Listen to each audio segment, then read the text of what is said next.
Later, at certain point of time, we'll see there were certain attempts of reform and resistance. We see here that a few influential experts, Turgot and Jacques Necker, they were appointed as the finance minister to suggest the corrective measures. But do you think that these corrective measures can anyway help? Because what you're doing, you are just increasing the number of taxes. You are not looking for any welfare policies for the common man. You are not even concerned with the rising price. You are yourself, I mean the king, you're yourself so much involved in the luxurious life. Then you are externally involved with winning the battles with Britain and occupying more colonies. That means you're not looking at your home, but you're looking at the outside scenarios, right? And you yourself are enjoying a life of luxury. So common man definitely today or tomorrow is going to revolt. Their reform proposal, however, faced stiff opposition from the queen. We did Mary, right? Queen of Louis XVI, Mary Antoinette, and the nobles, right? They resisted any taxation on the privileged class. They were like, we are the privileged class. Now this class issue is also there, right? Why are we supposed to pay the taxes? So later, they removed them and Kellone was appointed, but his measure again focused on taxing the third estate, and further it again led to discontentment among the third estate, right? No point. Now, another thing, corruption. Definitely we have discussed when the king is himself selling the posts, right?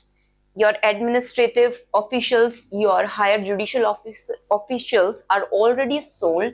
Then what is going to happen? That royal officials, they were plagued with rampant corruption.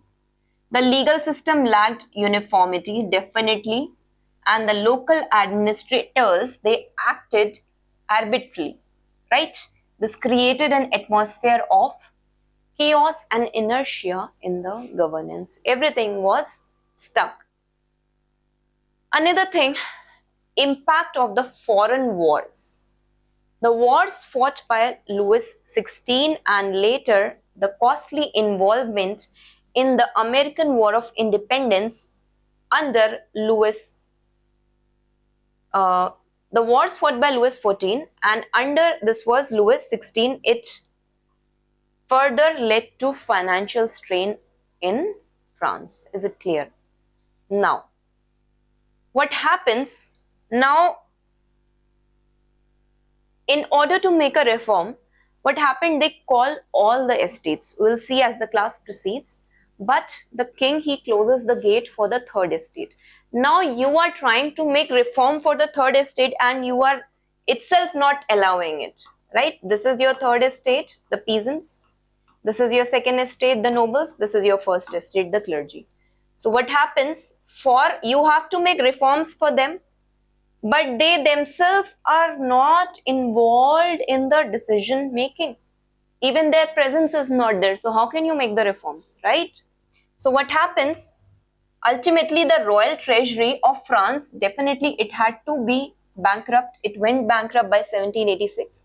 An entire French state was in a fragile financial condition.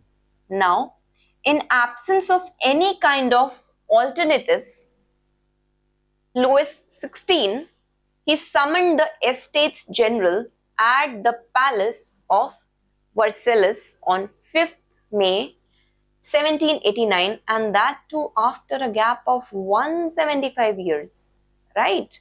The main purpose was imposition of new tax. But understand, even if you impose a lot of tax on the third estate, can you still fill the coffers of your kingdom, or can it sustain, or can it revive the financial damage which had already been done?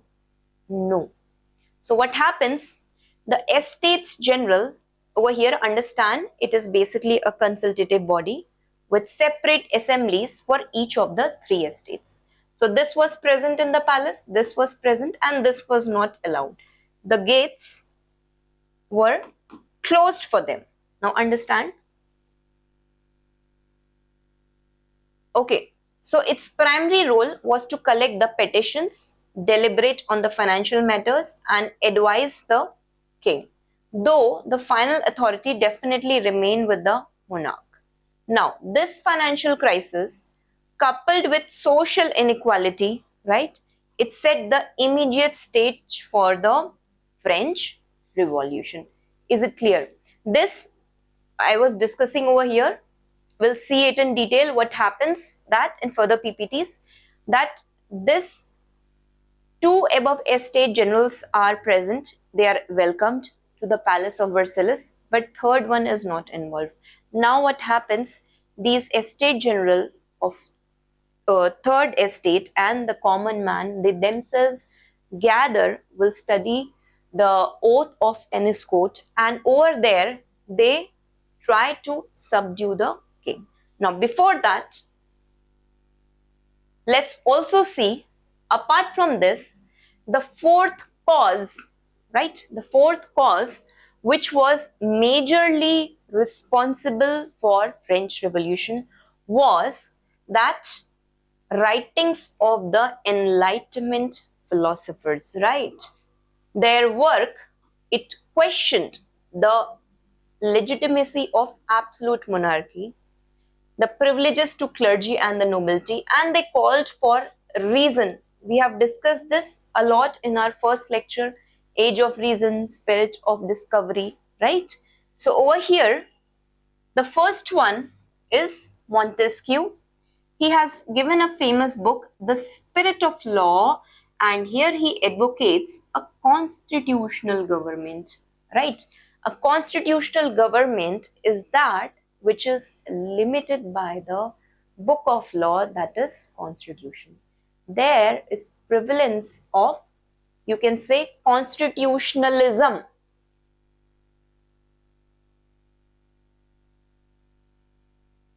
Right? So he opposes the absolute monarchy. He introduced the principle of separation of power. We have just seen what happened when the king, to regain the financial status of France, he sold the post, right? And what happened, that lot of nobles of Europe, they started joining in administrative and judicial posts, which led to corruption. Now what happens, that if such people are coming up and they are knowing each other very well, that is definitely going to lead to nexus. So what he said, that each branch of the government should be totally separated. You divide the authority among the legislature, executive and judiciary as a safeguard against the despotism of the monarch. Is it clear?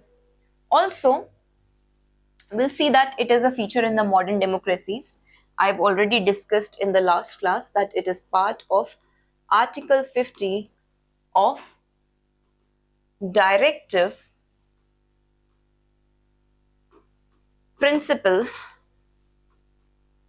of State Policy in India, right? Second thing, Voltaire. Okay, I repeat again, you can copy all these in your essay, which now this gives a lot of substance. He was a sharp critique of social and religious dominance. He talked about the concept of secularism also, although main domain was freedom of thought, right? And he criticized superstition and arbitrary practices of the church. He advocated that there should be a reason, and he condemned the misuse of power and promoted the modern liberal science. Apart from this, he maintained a strict separation of church and the state, right? The conception of Western form of secularism, right? Western secularism, I have discussed in the earlier class also, that the church and the separate are completely different, right? But Indian secularism, there is a minimal area of interference, right? Like Article 17, untouchability, right? Right? Article 29 and Article 30, all these negative and the positive provisions will be provided by the state to protect the rights of the individuals from minority communities or